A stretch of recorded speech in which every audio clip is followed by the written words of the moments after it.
ስለዚህ በደንብ መጠንቀቅ ያስፈልጋል። ለዚህ ነው ሁክሞች እንደ ሁኔታቸው የሚለያዩት። እስላም ላይ ዝሙት የሰራ ሁሉ እኩል አይደለም። አግብቶ ዝሙት የሰራ ተቀጥቅጦ ይገደላል። ሳያገባ ዝሙት የሰራ ይገረፋል፣ ጀርባው ይጠበሳል። አንዴ ምስት አምጥተ ነበር፣ አንዴ ባላግኝታ ነበር። ምን ያልከሰክሳታል? ወደ ዝሙት የሚገፋፋው ነገር ሻህዋው ከላይ ላይቸው ወርዷል። አንዳንድ ሱስ ያለባቸው ሰዎች አሉ። 2 3 4 ምስት ቢያገቡ የዝሙት ጥማት ያለባቸው ሰዎች በስነ ስርዓት ተኝቶ የማያድሩ ፊልም እያዩ እከሊት እያሉ ዝም ብሎ በተኙበት የሚመርጡ ሰዎች ወይ የምትመርጥ ሴት አለች። እነዚህ አላህ ቀልባቸው ላይ የዘጋባቸው የሆኑ ሰዎች ናቸው። ለቁርአን ካላቸው ፍቅር እልቅ የዝሙት ፍቅር ነው ያለው። ለሱና ካላቸው ፍቅር እልቅ የዝሙት ፍቅር ወይም ደግሞ የዝሙት ንግግሮች ፍቅር ነው ያላቸው አብዛኛው ሰዎች። ለዚህ ነው እስላም ላይ ሁክሞች ደረጃ ያላቸው። ስለዚህ በትናንሽ ወንጀሎች ያዛቸዋል። ወልፋህሻ አላ ደግሞ ትላልቅ ወንጀሎች ስንትና ስንት እህቶቻችን ናቸው ፋህሻ እየሰሩ ሚዲያ ላይ ጥርሳቸውን ከፍቶ የሚውሉት? ስንትና ስንት ወንድሞቻችን ናቸው ፋህሻ መድረክ ላይ ሚዲያ ላይ ወጥቶ ጥርሳቸውን እየከፈቱ የሚውሉት? አይቆጠርም። ሙስሊሞች በጣም በጣም በጣም በአሁኑ ሰዓት ከካህዲያን ይልቅ ሚዲያ ላይ ብትወጡ ወንጀልን እየተዳፈሩ ያሉት እነ ኸዲጃ፣ እነ ዘይነብ፣ እነ ኩልሱም፣ እነ አይሻ፣ እነ ሀያት፣ እነ ምናምን የስም ልጠፋ የተለጠፈላቸው ወንበዴዎች ናቸው እስላምን ስም የሚያጠፉት ሚዲያ ላይ። እነዚህ ሰዎች እስላምን ይወክላሉ? ወላሂ አይወክሉም። በጌታ ይሁንብኝ። ስማቸውን እንኳን አይወክሉም። እስላምን ይቀርና ስማቸውን መወከል አልቻሉም። የለበሱትን ልብስ እንኳን መወከል አልቻሉም። እንኳን እስላምን እንዲወክሉ ይቆርና ወንድን እንደፈለጉ መጨበጥ አለባቸው። የዝሙት ቃል መናገር አለባቸው። አረብ ሚዲያ ላይ ወጥቶ አጋቡኝ ብሎ ጥሪ ማድረግ አለባቸው። እናጋባልን ብሎ ሚዲያ ላይ ፊታቸውን ቅባት ተቀብቶ መውጣት አለባቸው። ላ ያላህ ነብይ አለይሂ ሰላቱ ወሰላም ሴት ልጅ በምን መንገድ መታጨት እንዳለባት አላስቀመጡም እንዴ?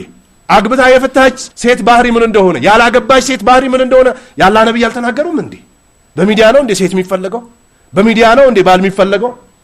በሚዲያ በቲክቶክ ነው እንዴ ባለጌ ይዘሽ ቤት የምትገቢው? በሚዲያ በቲክቶክ ነው እንዴ ባለጌ ይዘህ የምትገባው? ይሄ ነው እንዴ እስላም?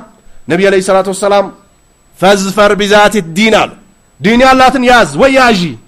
አላህን የምትፈራ ወንድም አጨብጥ፣ ሚዲያ ላይ ማትወጣ፣ ከወንድ ጋር እንደፈለገች ስልክ ማታወራ፣ እንደፈለገች ማትጨማለቅ፣ ያለ ማህረም እንደፈለገች ሀገር ወደ ሀገር ማትሸጋገር፣ ጸያፍ የሆነን ተግባር ማይተገብር አካል ያዙ አሉ ነብዩ አለይሂ ሰላቱ ወሰላም። ፈዝፈር ቢዛቲ ዲን ወኢላ ተሪበት የዳ ካሉ ነብዩ አለይሂ ሰላቱ ወሰላም። እጅ በክናት ቅር አመዳፋሽ ሁን አሉ ነብዩ አለይሂ ሰላቱ ወሰላም።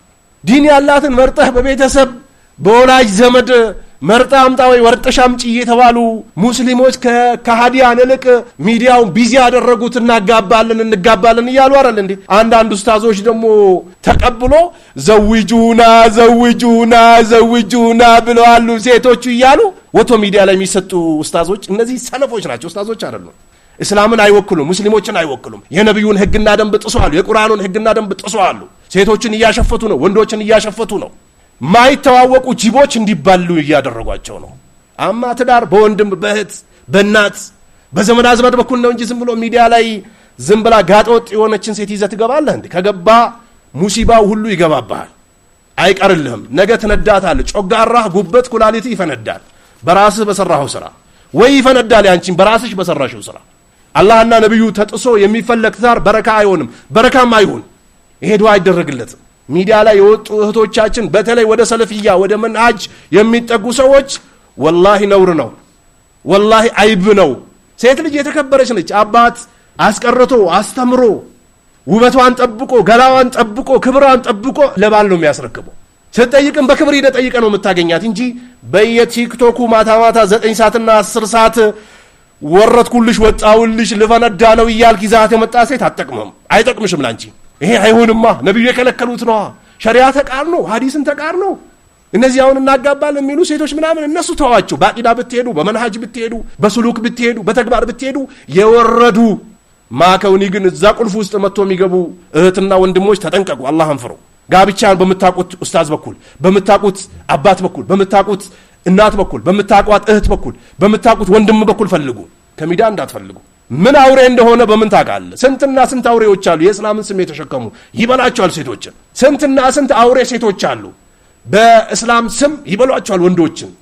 ተያይዞ በዛው ገደል ነው የሚገቡት። አታዩም እንዴ አስተካክላታለሁ ብሎ የገባው ያ ጠንካራ የነበረው ሰው ከአቂዳው ከመንሃጁ አውጥታ ገደል ያስገባችሁ ታሪክ አታነቡም እንዴ? ፈዝፈር ቢዛት ዲን ወኢላ ተሪበት ሄዳካ ነው ነብዩ አለይሂ ሰላቱ ሰላም።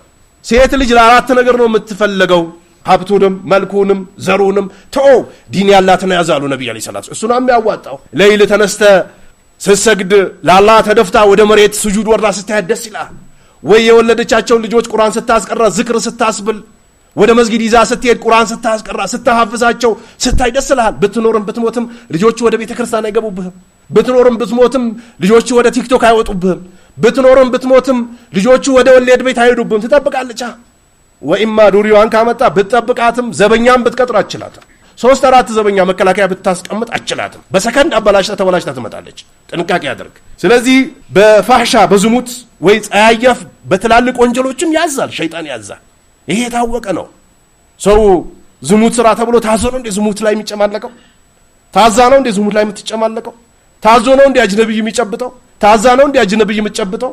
ታዞ ነው እንደ ባንክ ገብቶ ወለድ እየበላ ሰውነቱን የሚገነባው? ታዛ ነው እንደ የምትገነባው? ላ ሸይጣን አዘዋቸው ነው። አመል ኢስላም ይከለክላል። በእንደዚህ አይነት ነገር አያዝም።